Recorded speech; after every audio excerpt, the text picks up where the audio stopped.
একটা ছোট্ট গ্রামে এক বৃদ্ধা মহিলা থাকতেন। একদিন রাস্তার ধারে হাঁটতে হাঁটতে তিনি দেখতে পেলেন একটি ছোট্ট আমগাছের চারাগাছ। খুব যত্ন করে সেটিকে তুলে এনে নিজের বাড়ির পাশে লাগালেন। প্রতিদিন সকালে তিনি সেই চারাটিকে পানি দিতেন, আগাছা পরিষ্কার করতেন। সময় কেটে গেল, গাছটি ধীরে ধীরে বড় হতে লাগল।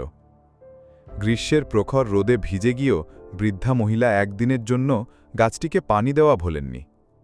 বছরখানেক পর গাছে প্রথম ফুল এলো, তারপর একে একে ফল ধরল। একদিন সকালে ঘুম থেকে উঠে তিনি দেখলেন গাছ ভর্তি পাকা পাকা আম। তার চোখে জল এসে গেল, আনন্দের, ভালোবাসার, পূর্ণতার। গ্রামের ছোট ছেলেমেয়েরা গাছতলায় এসে আম খেত, গল্প করত, হাসত, খেলত।